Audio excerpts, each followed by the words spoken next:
നമസ്കാരം. UPSC model interview 1 in Millionsലേക്ക് സ്വാഗതം. Amrita civil service അക്കാദമിയും Amrita ടിവിയും ചേർന്ന് നടത്തുന്ന UPSC മോഡൽ ഇൻ്റർവ്യൂ ആണ് 1 in Millions എന്ന ഈ programme.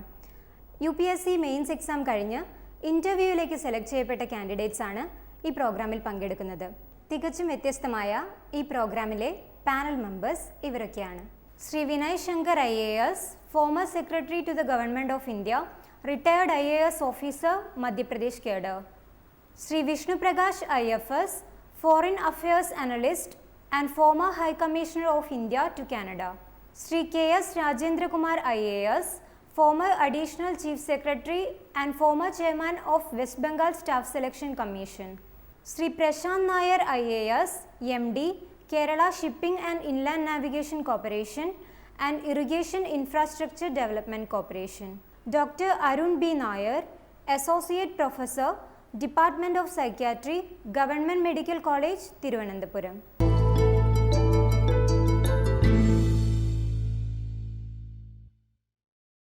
Hello Anu. Hi. 1 in Millionsലേക്ക് സ്വാഗതം. Thank you. അനുവിൻ്റെ വീട് എവിടെയാണ്? എൻ്റെ വീട് തൃശ്ശൂരാണ്. തൃശ്ശൂരാണ്. ഓക്കെ. തൃശ്ശൂർ എവിടെയാണ്? തൃശ്ശൂർ പുഴയ്ക്കൽ. പുഴയ്ക്കൽ. ഞാനും തൃശ്ശൂരാണ്, മാളക്കാരിയാണ്. അതുകൊണ്ടാണ് ചോദിച്ചത്. മാളയാണ്. മാള. ഓക്കെ. വീട്ടിൽ ആരൊക്കെയുണ്ട്? വീട്ടിൽ അച്ഛനും അമ്മയും ഞാനാണ്. അച്ഛനും അമ്മയാണ്. ഒരു മോളാണ്. ഒറ്റ കുട്ടിയാണ്. ഓക്കെ. അപ്പോൾ അച്ഛൻ എന്ത് ചെയ്യുന്നു? അച്ഛൻ ചീഫ് എഞ്ചിനീയർ ആണ്, ഇറിഗേഷൻ ഡിപ്പാർട്ട്മെന്റിലാണ്. അമ്മ വർക്ക് ചെയ്യുന്നത്? അമ്മ ഇപ്പോൾ റിട്ടയർ ചെയ്തു. ബാങ്കിലായിരുന്നു, സീനിയർ മാനേജർ ആയിരുന്നു. എവിടെയാണ് അനു പഠിച്ചതൊക്കെ? ഞാൻ സ്കൂളിംഗ് ചെയ്തത് 10ാം ക്ലാസ് വരെ കേന്ദ്രീയ വിദ്യാലയയിലായിരുന്നു. തൃശ്ശൂരും പാലക്കാടും ഒക്കെ ആയിട്ട് പഠിച്ചിട്ടുണ്ട്. 11th ഉം 12th ഉം ഹരിശ്രീ എന്ന് പറഞ്ഞിട്ട് തൃശ്ശൂർ സ്കൂളിലായിരുന്നു. പിന്നെ MA ചെയ്തത് IIT മദ്രാസിനാണ്. IIT-ലാണ്. അതെ, ഇംഗ്ലീഷ് സ്റ്റഡീസ് ആണ് ചെയ്തത്. ആണല്ലേ? ഓക്കെ. വലിയ കാര്യമാണല്ലേ അവിടെ നിന്നൊക്കെ പഠിച്ചിട്ട് വരാൻ പറ്റും. അതൊക്കെ ഒരു ഭാഗ്യമായിട്ട് കാണുന്നു. ഓക്കെ. അപ്പോൾ എന്നോട്ടാണ് ഈ സിവിൽ സർവീസ് എന്നുള്ളൊരു സ്വപ്നം മനസ്സിൽ വരുന്നത്? അത് ഞാൻ ചെറുപ്പം തൊട്ടിട്ട് ഒരു 6th ഒക്കെ തൊട്ടിട്ട്. അത്ര ചെറുപ്പം തൊട്ടുള്ള ആഗ്രഹമാണ്? അതുവരെ ആസ്ട്രോനോട്ട് ആവണമെന്നായിരുന്നു. അത് കഴിഞ്ഞ് ഞാൻ സിവിൽ സർവൻ ആവണമെന്ന് തീരുമാനിച്ചു. നമ്മൾ ഓരോ പ്രായത്തും ആഗ്രഹങ്ങൾ ഇങ്ങനെ മാറി മാറിയിരിക്കുമല്ലോ. ഓക്കെ. അത് കഴിഞ്ഞ് അതിന് സീരിയസ് ആയിട്ട് അതിന് വേണ്ടിയിട്ട് പരിശീലനം തുടങ്ങുന്നത് എപ്പോഴാണ്? ഞാൻ കോളേജിലായിരുന്ന സമയത്ത് നമ്മുടെ ഇൻസ്റ്റിറ്റ്യൂട്ടിൻ്റെ അടുത്തൊരു അക്കാദമി ഉണ്ടായിരുന്നു. അപ്പോൾ അവിടെ പോയിരുന്നു കുറച്ച് ദിവസം. പക്ഷെ പിന്നെ എനിക്ക് മനസ്സിലായി കോളേജിന്റെ അതും പിന്നെ ഇതും കൂടെ രണ്ടും കൂടെ നടക്കില്ല. പിന്നെ 2014 ഞാൻ പാസ് ഔട്ടായി. 15 തൊട്ട് പ്രിപ്പയർ ചെയ്യുന്നുണ്ട്. കോളേജിൽ പഠിക്കുന്ന സമയത്ത് ഇതിനു വേണ്ടി എന്തെങ്കിലും ചെയ്യാറുണ്ടോ? എക്സാമിന് വേണ്ടിയിട്ട് എക്സാമിനെ പറ്റി കൂടുതൽ അറിയാൻ ശ്രമിക്കുമോ? അങ്ങനെ കുറച്ച് പ്ലാൻഡ് ആയിട്ട് അങ്ങനെ എന്തെങ്കിലും? ഇല്ല, എനിക്ക് എക്സാമിനെ കുറിച്ച് ഞാൻ 10th കഴിഞ്ഞിട്ട് ഞാൻ ഹ്യൂമാനിറ്റീസ് ആണ് എടുത്തത്. അപ്പൊ തൊട്ടിട്ട് എനിക്ക് നല്ല ധാരണ ഉണ്ട് പരീക്ഷയെ കുറിച്ച്. അതുകൊണ്ടാണ് ഞാൻ IIT-ലെ കോഴ്സ് എടുത്തത്. കാരണം IIT-ലെ നമ്മുടെ കോഴ്സിന്റെ സിലബസും UPSC-ന്റെ സിലബസും തമ്മിൽ ഒരുപാട് ഓവർലാപ്പ് ഉണ്ട്. പക്ഷെ ആ IIT-ൽ പഠിക്കുന്ന സമയത്ത് ഞാൻ ഫുൾ ഒരു ജോളി മൂഡായിരുന്നു, ക്യാമ്പസിൽ അടിച്ചു അങ്ങനെയായിരുന്നു. അപ്പൊ ആ സമയത്ത് UPSC-ക്ക് വേണ്ടി പ്രത്യേകിച്ചൊന്നും ചെയ്തില്ല. പക്ഷെ സിലബസിനെ കുറിച്ചൊക്കെ ഒരു ധാരണ ഉണ്ടായിരുന്നു. എന്നാലും നമ്മൾ ക്യാമ്പസ് ജീവിതം ആസ്വദിച്ച സ്ഥിതിക്ക് ആ സമയത്ത് ലീഡർഷിപ്പ് ക്വാളിറ്റീസോ ഒക്കെ ഉണ്ടാക്കിയെടുക്കാൻ വേണ്ടി എന്തെങ്കിലും? ഞാൻ NSS ഉണ്ടായിരുന്നു അവിടെ, അതിന്റെ കോർഡിനേറ്റർ ആയിരുന്നു. പിന്നെ ക്യാമ്പസിലെ ടെക് ഫെസ്റ്റിനൊക്കെ കുറച്ച് ഓർഗനൈസ് ഒക്കെ ചെയ്ത് അങ്ങനെ പരിചയമുണ്ട്. അതെ. Okay.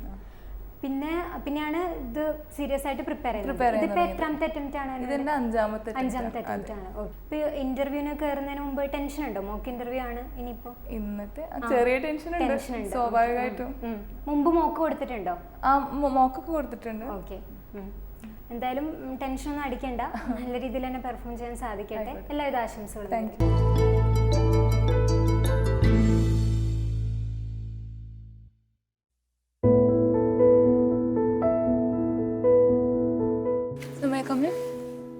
Please come in.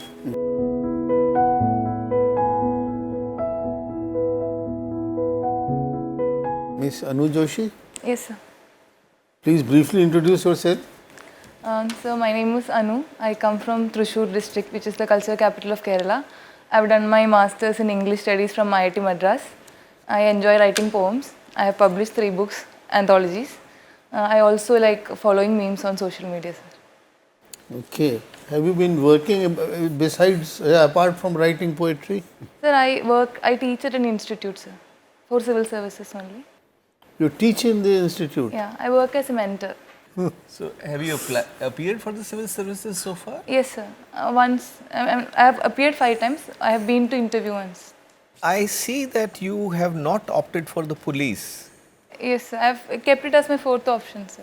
What is the fourth option? I have not opted. No. Fourth option. But third option is the revenue service. Yes, sir. You like the income tax guys who take away 30% of your salary. They are contributing a lot to the economy, sir. Actually, I had a very big dilemma whether to choose police service or the revenue service. So partly because I felt that now that like we have the revenue service has a lot to contribute. A few of my friends are in the revenue service, so they gave me like very good reviews about the service. So I thought I'll keep it.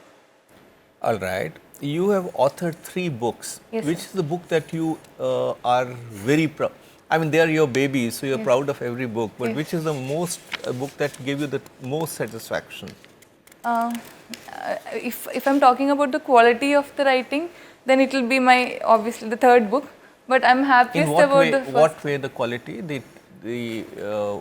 By what yardstick is the third book of better quality? The first book came out when I was 16 years old, sir.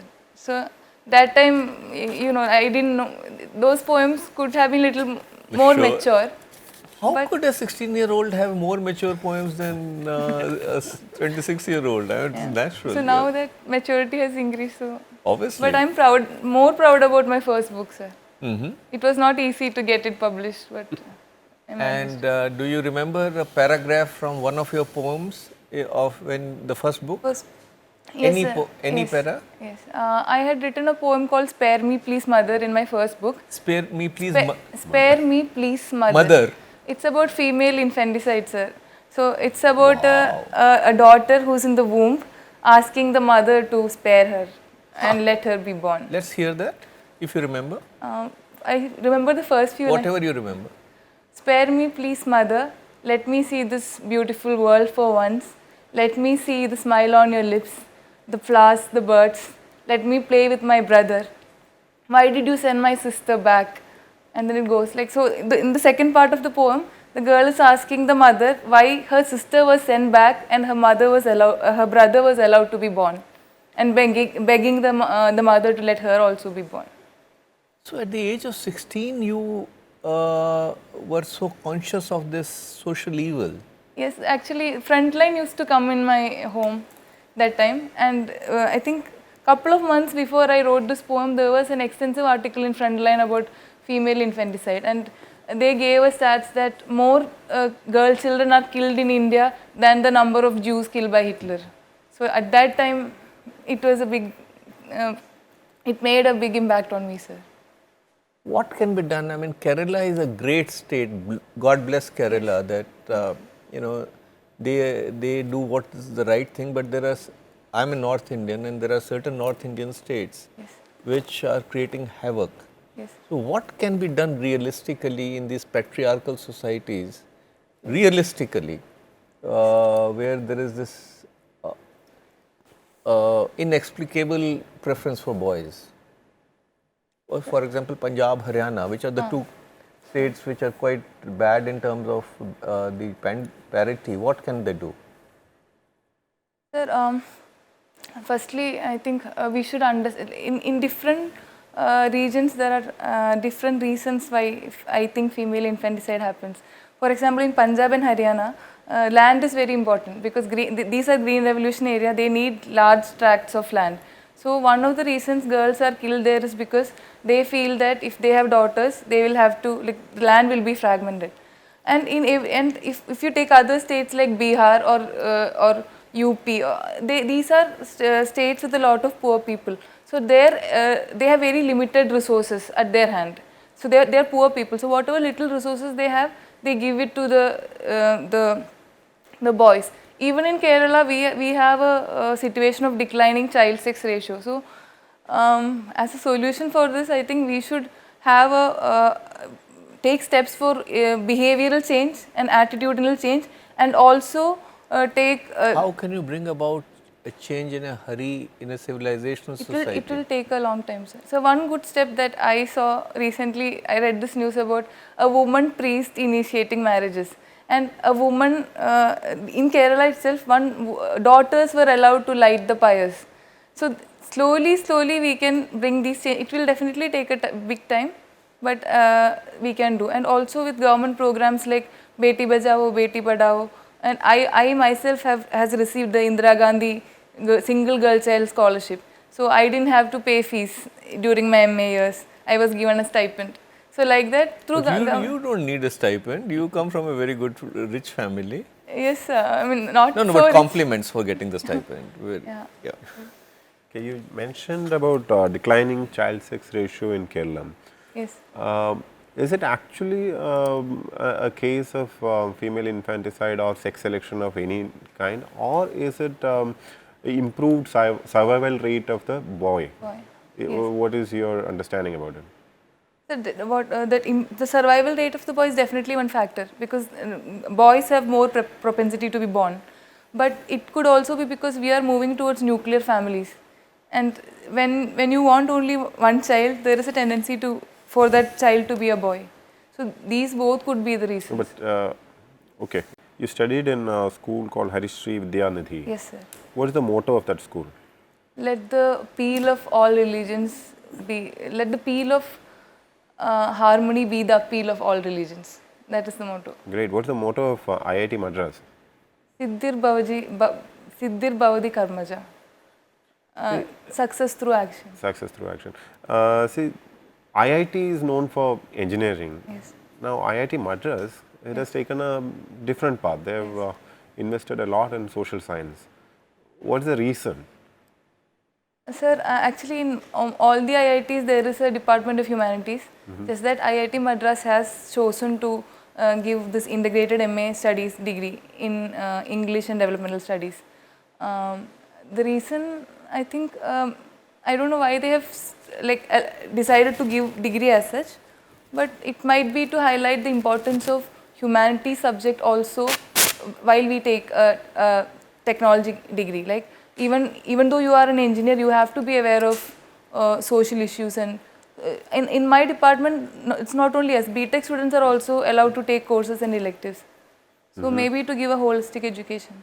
Okay, recently we had the union budget. Yes, sir. Tell me one provision, something in the budget that excited you. Sir, there is this provision to start a train in PPP mode, PM Kisan Rail. That I thought was very good, because they are saying that we will have continuous supply chain is one issue for us. So the budget was saying that the supply chain of the even the perishable products to the markets, that will be facilitated through this PM Kisan Rail. Do you support death penalty for rape? Sir, in a certain, like they said in Bachchan Singh case, in rarest of rarest cases, I think that we do need death penalty. It's a tool that a society like India needs, like the government of a society like India needs that. No, my question is, do you support death penalty as a mandatory punishment for rape? If you are convicted for rape, yes, the punishment should be hanging to death. Do you support that? Not just if it is just that if it is an incident like Nirbhaya, then definitely yes. But if it is general, not so brutal rape, then no. Because I feel that if we start like giving death penalty for rape, they might kill the woman instead of letting her live. See, a lot of proposals are made for women's empowerment. Yes. One of the steps discussed, I think even recommended by the Parliament Committee probably, was to make marital rape a crime. Yes. So, do you think if such a legislation comes, it will be supportive of women's empowerment, and what could be the negative consequences? Sir, I think that marital rape should be made a crime, personally. That's my personal opinion. Okay. So, what will happen to the institution of marriage if such a law comes into force? Yes, marriage is definitely a highly respected, sanctified institution. But a marriage in which marital rape is happening, I don't consider that marriage to be a marriage at all. It is kind of like a punishment for that woman.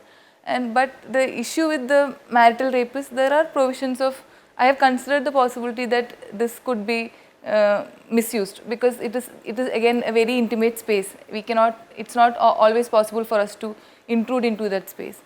But regardless of that, considering the level of violence against women in India, and also because in several developed countries marital rape is a crime, I think we should do it. No, I am specifically asking because we have very many instances that even the courts have said, even for settling or because of property disputes, rape charges are raised in the country, because that is an easy way to get somebody punished. The moment a rape charge is made, he is arrested without any question. So, in such a scenario where even normal clauses of rape are misused, don't you think introduction of a punishable, introduction of a law that marital rape become punishable, will it not lead to serious consequences in the within a large number of families? Any dispute between husband and wife can end up to be very dangerous. Yes, I admit that there is a potential to be misused. But still, what we can do is we can make, like when a rape happens, in my understanding, there will be signs of trauma on the woman's body, and there are medical ways of proving that a rape has happened. So if the woman is able to do that, then with proof that it should be punished. okay, good view on that. Let me talk about the Kerala government, especially the previous government was taking steps towards prohibition. Yes. The current government came to power promising to continue that path or even make prohibition a long-term goal. Okay. But the actions taken by the government has been in the opposite direction. It is easing the availability of liquor. So what do you think should be the responsibility of the state regarding the issue of alcohol use by citizens? Sir, I believe that prohibition has some issues, because what happens in Kerala we have to look at the cultural context of Kerala. The toddy has been a part of our culture, and in many celebrations, in many communities. But that has been banned a long time ago. It's been reintroduced, I suppose. Yes, sir. I'm saying that there is a cultural acceptance and use of toddy. Now, in a state like this, if we bring prohibition, it is going to drive the liquor market underground. So we'll have black market for liquor, and that can lead to this spurious liquor, like which can cause health hazards, even deaths. So out and out prohibition is not the ideal way. We can regulate the sale of liquor, and we can like make awareness about responsible drinking. What happens in Kerala is binge drinking. There is no control. It's not like Western countries where they take little amount of liquor. People come here, they make many times drinking itself becomes the main activity. It is not aiding a discussion. So we have to make our adolescents, even adults, aware about responsible drinking and cultivate responsible drinking practices. You suggest conducting responsible drinking classes and sessions in schools, colleges? No, not in schools and colleges, but maybe for the groups targeted at alcohol. If let's say we can identify people with alcoholic problems, like in rehabilitation centers and things like, because I don't want to make it look like we are advocating drinking to students. But if we can identify people with drinking problems, once they are already alcoholics, you can't do anything. You should catch them young, train them, give them. Like in the army, for instance, you have a quota. You don't see army men as drunkards. True. There is a system. It's very cultured. They know how to handle liquor. True. Liquor doesn't handle them. True. So in that way, would you advocate a scheme, a project, a bold scheme?